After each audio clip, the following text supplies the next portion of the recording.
Telangana RTC బస్సుల్లో అల్లం ఎల్లిపాయ ఒలుచుకునే వాళ్ళు, కుట్లు అల్లికలు చేసుకునే వాళ్ళు, ఇలాంటి సోషల్ మీడియాలో కూడా ఎక్కువ వైరల్ అవుతున్నాయి వీడియోస్. సో దాని మీద కేటీఆర్ రెస్పాండ్ అయ్యారు సార్. కేటీఆర్ రెస్పాండ్ అయ్యి ఏదో కామెంట్ చేశారు. కామెంట్ మీద సీతక్క కూడా రియాక్ట్ అయ్యారు. ముందుగా కేటీఆర్ ఏం మాట్లాడారు ఈ ఇష్యూ మీద? Bet place. సీతక్క చెప్తాను, బస్సులో అల్లం వెళ్ళిపోయారు తప్ప తప్పని మేము ఎక్కడన్నాం అక్క, మేము అనలే. కాబట్టి దానికోసమే బస్సు పెట్టిరని మాకు తెలియక మేము మామూలుగా నడిపినాం ఇన్ని రోజులు. మాకేదో తెలియకపోయా పాపం. మీరు అప్పుడే చెప్తే బాగుండు. బస్సుల కుట్లు అల్లికెళ్ళితే తప్ప మీరు తప్పని మేమెందుకంటాం అక్క? ఎక్కువ పెట్టు, బస్సులు తన్నుకుంటాను మంచిగా లేదు, పెట్టు, మనిషికో బస్సు పెట్టు. మేమెందుకంటాం? మనిషికో బస్సు పెట్టు, మంచిగా అంత కుటుంబం పోయి మంచిగా కుట్లు అల్లికలు, అవసరమైతే బ్రేక్ డాన్సులు, రికార్డింగ్ ఏం చెప్తారో చేయరు. మేమెందుకంటాం? రైట్. బ్రేక్ డాన్సులు, రికార్డింగ్ డాన్సులు, మీరు ఆడపడుచుల్ని అవమానపరుస్తూ ఉన్నారు అంటూ సీతక్క అబ్జెక్ట్ చేశారు సార్. ఆల్రెడీ సుమోటోగా మహిళా కమిషన్ విచారణకు కూడా తీసుకుంది. సో సీతక్క కూడా మాట్లాడారు దీనికి సంబంధించి. ఒకసారి సీతక్క బయట. ఇంటికాడ పోయి చేసుకునే పనులు బస్సులో కూర్చొని చేసుకుంటున్నారు, ఇతరికి డిస్టర్బెన్స్ కాకుండా. దాన్ని మాట్లాడితే మీరు బ్రేక్ డాన్సులతోటి ఆడవాళ్ళని పోల్చడం అంటే ఇంతకంటే దుర్మార్గం ఏమైనా ఉందా? నీకు ఆడవాళ్ళంటే ఇవాళ ఒక గౌరవం లేదు. మేము ఇచ్చేటువంటి పథకాల మీద ఒక కక్కుర్తితోటి ఆడవాళ్ళని అత్యంత కించపరిచే విధంగా బ్రేక్ డాన్సర్లుగా కుటుంబాలు వచ్చి బ్రేక్ డాన్సులు చేసుకోండి అంటే మీ బుర్రంతా కూడా గత 10 సంవత్సరాలు మరి హైదరాబాదులలో క్లబ్బులు, పబ్బులు, బ్రేక్ డాన్సులు ఇలాంటి ఎంకరేజ్ చేసిన చరిత్ర మీది. Right sir. KTR versus Seethakka. మన డిబేట్ జరుగుతున్న టైంలోనే కేటీఆర్ ఒక ట్వీట్ చేశారు సార్. నిన్న పార్టీ సమావేశంలో యథాలాపంగా చేసిన వ్యాఖ్యల వల్ల మా మహిళా సోదరి మణులకు మనస్తాపం కలిగితే నేను విచారం వ్యక్తం చేస్తూ ఉన్నాను. నా అక్క చెల్లెమ్మలను కించపరిచే ఉద్దేశం నాకు లేదు అని చెప్పి జస్ట్ రీసెంట్గా ట్వీట్ చేశారు. ఇప్పుడు ఆయన విచారం వ్యక్తం చేసిన తర్వాత వివాదం లేదు.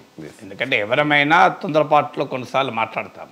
ఆయన కేటీఆరే కాదు, నాగేశ్వరైనా మాట్లాడతాడు. బట్ వన్స్ యూ రిగ్రెట్, పశ్చాత్తాపాన్ని వ్యక్తం చేసిన తర్వాత దాన్ని మనం వివాదంగా చూడకూడదు.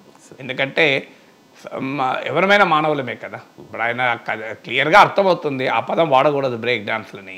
ఖచ్చితంగా అభ్యంతరకరమైన పదం. అంటే మహిళలు అంటే అల్లం వెల్లిపాయలు ఒలుచుకోవడము, బ్రేక్ డాన్సులు తప్ప ఇంకా వేరే ఏం లేదా? మహిళలు ఇలా కార్పొరేట్ ప్రపంచాన్ని నాయకత్వం వహిస్తున్నారు, సైన్యంలో ఉన్నారు, ఎయిర్ ఫోర్స్లో ఉన్నారు, ఫైటర్ జెట్లు నడుపుతున్నారు, మంత్రులుగా ఉన్నారు, ప్రధానమంత్రులుగా పనిచేశారు. సో మహిళలు చెయ్యని పని ఏంటి నాకు చెప్పండి?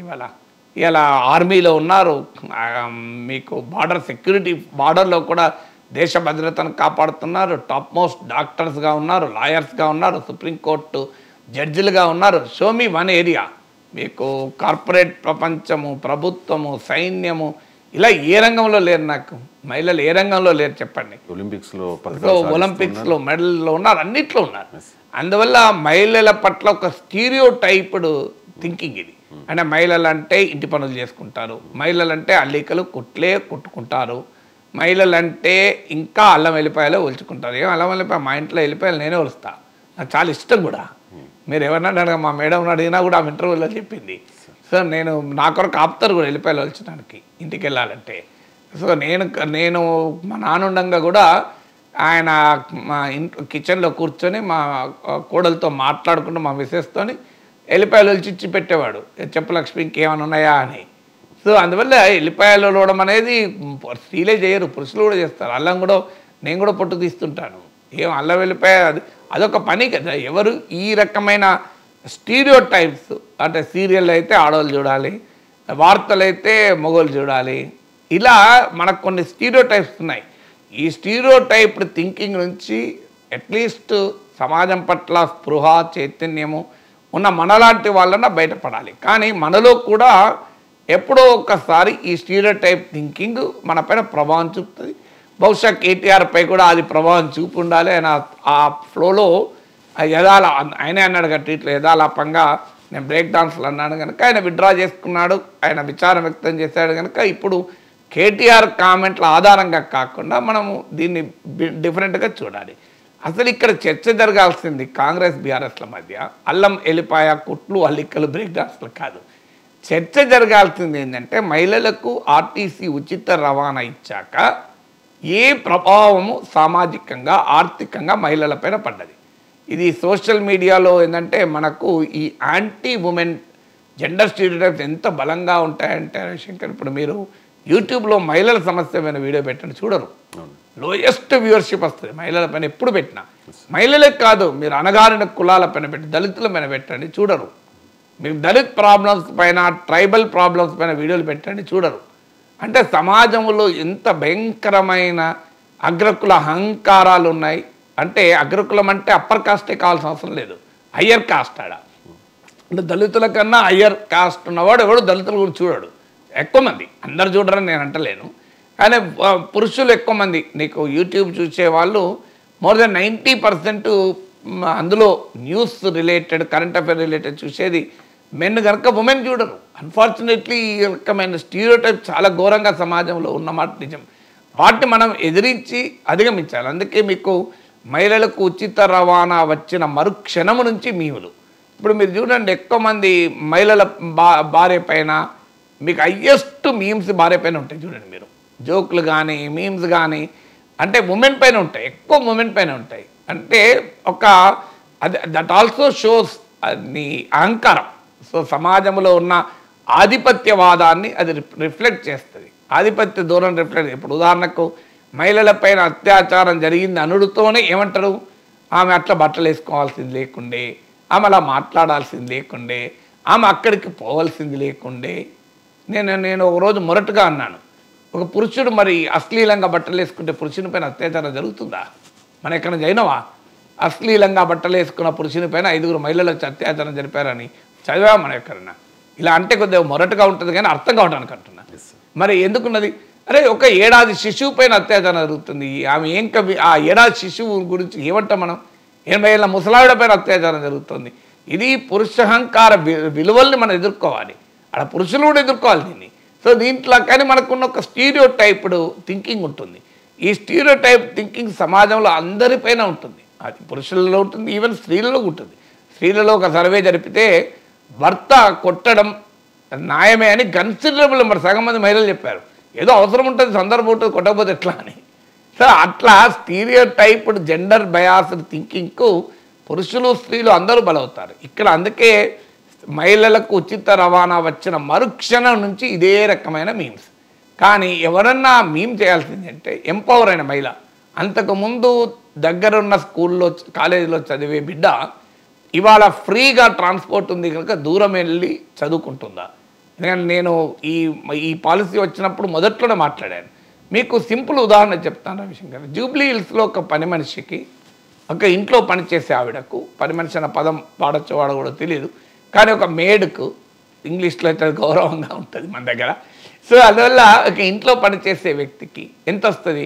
కనీసం 10,000 కన్నా తక్కువ రాదు. నేను మా ఇంట్లో 10,000 ఇస్తున్నాను దాదాపు. కానీ మీకు అదే కాప్రా ఏరియాలో, దమ్మాయిగూడ ఏరియాలో ఇప్పటికి కూడా మా సిస్టర్ వాళ్ళు ఉంటారు, మా అత్తమ్మ వాళ్ళు ఉంటారు, అక్కడ మీకు 3,000కి మనిషి పనిచేస్తారు. అంటే అర్థమైంది, దమ్మాయిగూడ ఏరియాలో ఒక ఇంట్లో ఇంటి పనులు చేసేవారు 3,000 నెలకు 3,000కు దొరుకుతారు. ఇక్కడ నెలకు 10,000 వస్తాయి. అంటే అర్థం ఏంటి? క్లియర్గా దమ్మాయిగూడకు చెందిన ఒక మహిళ జూబ్లీ హిల్స్కి వచ్చి కనుక పనిచేసుకుంటే 3 times పెరుగుతుంది ఆ ఇన్కమ్. సింపుల్ ఉదాహరణ నేను చెప్పేది. ఇంత 3 times ఇన్కమ్ పెరగడానికి మరి ఎందుకు రావడం లేదు అంటే ట్రాన్స్పోర్ట్ ఖర్చులు ఉంటాయి, సమయం పడుతుంది. కానీ ఒక రిలయబుల్ పబ్లిక్ ట్రాన్స్పోర్ట్ ఉండి ఒక అర్ధ గంటలో 40 నిమిషాల్లో నేను గ్యారంటీగా అన్న టైంకి బస్సు వచ్చి ఉచితంగా జూబ్లీ హిల్స్ వచ్చారనుకోండి, మా తల్లి వెళ్ళి 4 ఇళ్ళలో పని చేసుకుంటుంది కదా. సో 4 ఇళ్ళల్లో దమ్మాయిగూడలో పనిచేస్తే 12,000 వచ్చాయి, జూబ్లీ హిల్స్లో పనిచేస్తే 40,000 వస్తాయి కదా. దీని మించిన ఎంపవర్మెంట్ ఏమైనా ఉందా? ఒక దమ్మాయిగూడలో ఉండే చెల్లి బిడ్డ ఒక కాప్రాలో చదువుకుంటుంది కాలేజీలో. ఎందుకు? వాళ్ళ తల్లిదండ్రులకు ఎక్కడో మీకు బంజారా హిల్స్ పంపించి లేదు ఇంకా సికింద్రాబాద్ పంపించి చదివించాలంటే బస్ ఛార్జీలు అవుతాయి అనుకున్నారు అనుకోండి. ఇవాళ బస్సు ఫ్రీ అయితే పోయి చదువుకోవచ్చు కదా. హ్యాగ్లో మనం ఎందుకు ఆలోచించలేకపోతున్నాం? నిజంగా స్టడీ చేయాల్సింది విమర్శించే వాళ్ళైనా సమర్థించే వాళ్ళైనా కాంక్రీట్ స్టడీ చేయాలి. ఉమెన్ యొక్క సోషల్ అండ్ ఎకనామిక్ ఎంపవర్మెంట్కు ఈ ఫ్రీ ట్రాన్స్పోర్ట్ ఎలా ఉపయోగపడ్డది ప్రభుత్వం వైపు నుంచి కూడా చేయాలి. అన్ఫార్చునేట్లీ ప్రభుత్వంలో కూడా పాలసీ స్టడీస్ ఉండవు. ప్రభుత్వం ఏదో చేసుకుంటూ పోతుంది, ఆ పాలసీ కన్నా ముందు స్టడీ ఉండదు, పాలసీ తర్వాత స్టడీ ఉండదు. పాలసీ ఎప్పుడు కూడా రీసెర్చ్ బేస్డ్ ఉండాలి, పాలసీకి ముందైనా తర్వాత అయినా. సో ఆ రీసెర్చ్ బేస్తో పాలసీని డిఫెండ్ చేయాలి. ఆ పాలసీని విమర్శించే వాళ్ళు కూడా రీసెర్చ్ బేస్తో విమర్శించండి. Let BRS commission study, let Congress commission study. నిజంగానే ఈ పాలసీ మహిళలకు ఉపయోగపడిందా? మహిళలు ఉపయోగపడకుండా అల్లం ఎల్లిపాయలు ఒలుచుకోవడానికి, లేదు అల్లికలు బ్యాగ్ అల్లుకోవడానికి, కుట్లు కుట్టుకోవడానికి బస్సు ఎక్కితే let us roll back that policy. ఎందుకు ఆ పాలసీ అవసరం లేదు కదా. ఆ పాలసీ ముచ్చట్లు చెప్పుకోవడానికి బస్సు ఎక్కారనుకోండి, అది ఎవరు కూడా ఎక్కుతారని అనుకోను. బట్ అలా ఉంటే నిజంగానే వీళ్ళు రోల్ బ్యాక్ ద పాలసీ. ఆ పాలసీ ఎందుకండి? ఎంపవర్ చేస్తానికి కావాలి తప్ప అల్లం వెళ్ళిపోయడానికి బస్సు ఎక్కాల్సిన అవసరం ఏంటి? మళ్ళీ ఆర్టీసీ వాళ్ళు క్లీన్ చేయాలి, వెళ్ళిపోయి పొట్టంతా తీసేయాలి. ఎందుకు ఆ పంచాయతీ? సో అందువల్ల let us take a debate to the higher level. So రాజకీయాలు అనేది ప్రజల సమస్యల పరిష్కారానికి శాస్త్రం. It's a science of solving the problems, it's art of solving the problems. కానీ రాజకీయ నాయకులు మధ్య వాద ప్రతివాదాలు చాలా ఫ్లిమ్జీ ఇష్యూస్ పైన జరుగుతుంటాయి. ప్రజలు కూడా దాన్ని ఎంజాయ్ చేస్తారు అన్ఫార్చునేట్లీ. సీరియస్గా అప్పుడు ఉమెన్కి ఏమైందని పరిశోధన జరిపి డిస్కస్ చేసుకుంటే కూడా పట్టించుకోడు. అల్లం ఎల్లిపాయ బ్రేక్ డాన్స్ అంటే ఇక మామూలుగా ఉండదు కదా దానికి వ్యూవర్షిప్. జనం కేరింతలు కొడతారు, కేటీఆర్ ఏమన్నాడు, సీతక్క ఏమన్నదని. అందువల్ల ఇందులో తప్పెవరిది అనేది ఇక మనమే ఆలోచించుకోవాలి. బట్ పాలసీకి మాత్రం డిఫెండ్ చేసేవాళ్ళు, వ్యతిరేకించేవాళ్ళు ఎవరైనా let there be a strong research base for that.